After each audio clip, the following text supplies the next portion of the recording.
Welcome back to شام رمضان. اور break کے بعد ایسے ادارے کا ذکر کریں گے جو کہ غریبوں مسکینوں نہ صرف ان کا بلکہ خواجہ سراؤں کی بھی مدد کے لیے جن کا دائرہ کار ہے وہ دن بدن وسیع تر ہوتا جا رہا ہے. ہم بات کریں اخوت فاؤنڈیشن کی جس کا قیام 20 سال پہلے وجود میں آیا تھا, اور یہ ادارہ غربت کے خاتمے میں مدد دینے کے لیے نادار, کم آمدنی والے اور چھوٹے کاروباری افراد کو مائکرو فائنانس پروگرام کے تحت بلا سود قرضے بھی دیتا ہے. اور اب تک اخوت فاؤنڈیشن 12 کروڑ روپے 4 کروڑ 20 لاکھ فیملیز کو سود سے پاک قرضے بھی دے چکی ہے. تو جناب کہتے ہیں نا کہ جی اگر آپ کسی شخص کو امداد دیں گے تو وہ شاید کچھ عرصے بعد امداد کا عادی ہو جائے گا, لیکن اگر آپ کسی شخص کو کوئی ہنر سکھا دیں گے, کوئی کاروبار کھڑا کر دیں گے, تو وہ شاید اس کا ایک سائیکل چل پڑے گا. اس کو ایک ہی دفعہ امداد کی ضرورت ہوگی جس میں اس نے اپنا ہنر سیکھا ہے, اپنا کاروبار سیٹ کیا ہے, چاہے وہ ایک سلائی مشین لے اور پھر اس کے بعد ایک قرضہ لے کے اس کے ساتھ دوسری سلائی مشین لگائے تاکہ اس سے آمدنی میں اضافہ ہو جائے. یہ ایک سائیکل ہے. اور اخوت فاؤنڈیشن, ہم اس ادارے کی بات کریں جس ادارے میں فرنیچر نہیں ہے, لوگ زمین پہ بیٹھتے ہیں تاکہ اپنی اصلیت سے رشتہ قائم رہے. ہماری بڑی خوش نصیبی ہے جناب اس ادارے کے روح رواں اور اس ادارے کے سربراہ جناب امجد ثاقب صاحب ہمارے ساتھ موجود ہیں. ڈاکٹر صاحب بہت شکریہ ہمیں وقت دینے کے لیے. سر بڑی اعزاز کی اور بڑی خوشی کی بات ہے ہمارے لیے کہ آج آپ ہمارے شو میں تشریف لائے ہیں. سر بتائیے گا یہ 4 کروڑ 20 لاکھ خاندانوں کو سپورٹ کرنے کا منصوبہ یہ کیسے شروع ہوا اور اس سفر میں کیا کیا کہانیاں ہوئی ہیں آپ کے ساتھ؟ جی مدیحہ اور شفاعت, میں بڑا مشکور ہوں آپ کے اس خوبصورت نشست میں آپ نے مجھے آنے کی دعوت دی. تو آج سے 20 برس کی کہانی ہے پہلے کی کہ ایک خاتون کو 10,000 روپے کا قرضہ دیا گیا جس نے غربت کے سامنے ہتھیار نہیں ڈالے تھے اور وہ بھیک نہیں مانگنا چاہتی تھی. اس نے کہا کہ جس طرح آپ اپنے بھائی یا بہن کو 10-20 ہزار روپے دیتے ہیں اور اتنے ہی واپس لیتے ہیں تو مجھے بھی بہن سمجھ لیں. تو یوں اس کہانی کا آغاز ہوا. اس نے اس 10,000 روپوں سے سلائی کی 2 مشینیں خریدیں اور پھر 6 مہینوں کے بعد اس نے واپس آ کر ایک عجیب کہانی سنائی. اس نے کہا کہ وہ جو 2 مشینیں تھیں ان سے میں نے اتنے پیسے کما لیے کہ میرے بچوں کو اچھا کھانا ملنے لگ پڑا, ہمیں تحفظ کا احساس ہوا, میری ایک بیٹی کی شادی بھی ہو گئی.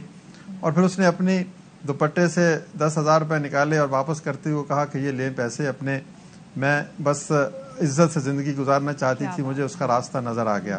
پھر اس نے یہ بھی کہا کہ بھئی اب اس 10,000 روپے کو آپ کسی اور کو دے دیجئے کیونکہ میں چاہتی ہوں کہ جس طرح میری زندگی تبدیل ہوئی ہے کسی اور کی زندگی بھی تبدیل ہو جائے.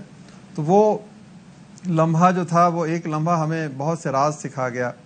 اس لمحے کے اندر ایک انقلاب چھپا ہوا تھا. تو بس اس کے بعد آج 20 برس گزر گئے, ہم نے 44 لاکھ خاندانوں کو قرضے دے دیے. 140 ارب روپوں کے قرضے ہیں پورے پاکستان میں. اور یہ تو ایک معمولی بات ہے قرضے دینا. اصل بات یہ ہے کہ جن لوگوں نے قرضے لیے انہوں نے 99.9% کی شرح سے قرضے واپس بھی کیے. یہ بہت بہترین بات ہے. وہ قرضے درست استعمال ہوئے. تو یہ آپ لوگ چنتے کیسے ڈاکٹر صاحب, مطلب یہ جو لوگ آپ کے پاس آتے ہیں ان کو چننے کا کرائیٹیریا کیا ہوتا ہے؟ اور ساتھ میں آپ کا جو مدد کا جو یہ دائرہ کار ہے یہ وسیع تر ہوتا چلا جا رہا ہے, سورس کیا ہے آپ لوگوں کا؟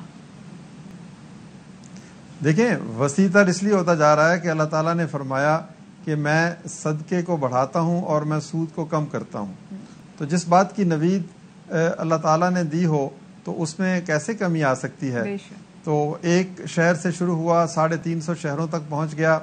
ایک چھوٹے سے ٹوٹے پھوٹے گھر سے شروع ہوا اور 800 کے قریب دفاتر بن گئے اور ہر مہینے الحمدللہ 1 ارب روپوں کے قرضے جا رہے ہیں. اور اس میں جو سپورٹ ملتی ہے نا وہ حکومت کی بھی ہے. میں حکومت کا بھی ذکر کرنا چاہتا ہوں.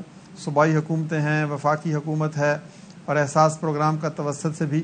لیکن اس سے کہیں بڑھ کر بات یہ ہے کہ یہ مواخات کا جذبہ آپ کے اندر موجود ہے اور شفاعت صاحب کے اندر موجود ہے, کیونکہ یہ ایک ایسی روایت ہے جس کی بنیاد اللہ کے رسول صلی اللہ علیہ وسلم نے رکھی.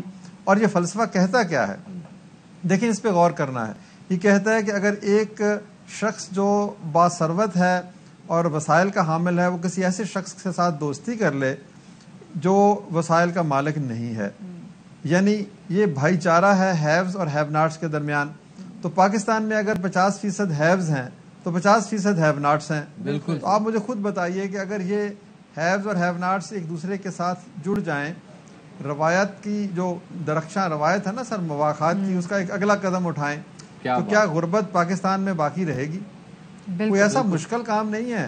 ہر چارہ گری سے آپ نے اتنی خوبصورت بات کی نا اپنے مواقعات مدینہ کا ایک پورا معاملہ ہمارے آنکھوں کے سامنے تازہ کر دیا ہے. لیکن ایک لوگوں کے ذہن میں ایک مسکنسیپشن ہے کہ جی لوگوں کو جو لوگ لیس پریولیجڈ ہیں یا ہیو ناٹس میں سے ہیں ان کے بارے میں جو ہیو والے ہیں ان کا یہ تصور ہے کہ یہ لوگ شاید اتنے سمارٹ نہیں ہوتے کہ یہ پیسہ کمانا جانتے ہیں اس لیے غریب رہ جاتے ہیں.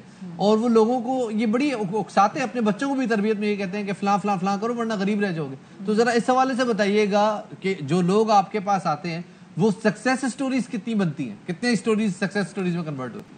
ترقی کرنے کے لیے جرت چاہیے, جستجو چاہیے, محنت چاہیے اور دیانت چاہیے. یہ جو آج کے ارب پتی ہیں نا, کبھی یہ فٹ پاتھوں پر گھوما کرتے تھے.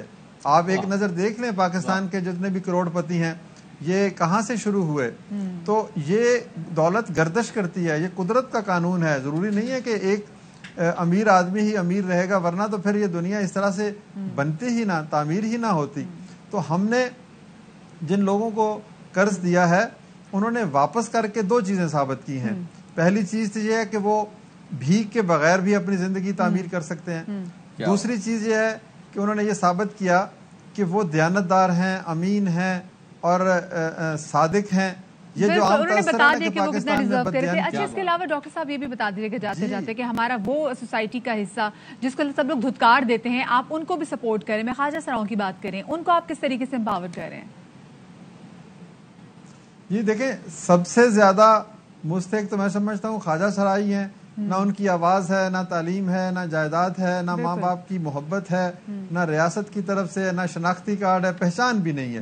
تو ہم نے پورے ملک میں 50 برس کی زائد کی عمر کے خواجہ سراؤں کو اپنے ساتھ رجسٹر کرنے کا ایک پروگرام شروع کر رکھا ہے. اور جو رجسٹر ہو جاتے ہیں وہ ہمارے خاندان کا حصہ بن جاتے ہیں. پھر ہم ان کو ماہانہ سٹائپنڈ دیتے ہیں, ادویات دیتے ہیں. اور اچھی بات یہ سر کہ وہ لوگ آپ کے دائرے میں کام بھی کر رہے ہیں مختلف ڈپارٹمنٹس میں, چاہے وہ پیکیجنگ کا کام ہو, کلیکشنز کا کام ہو. اور اچھی بات ہے کہ وہ آپ ان لوگوں کی, ان بے سہاروں لوگوں کی آواز بنے. بہت شکریہ جی. ہمارے ساتھ امجد ثاقب صاحب موجود, ہم بات کر رہے تھے جناب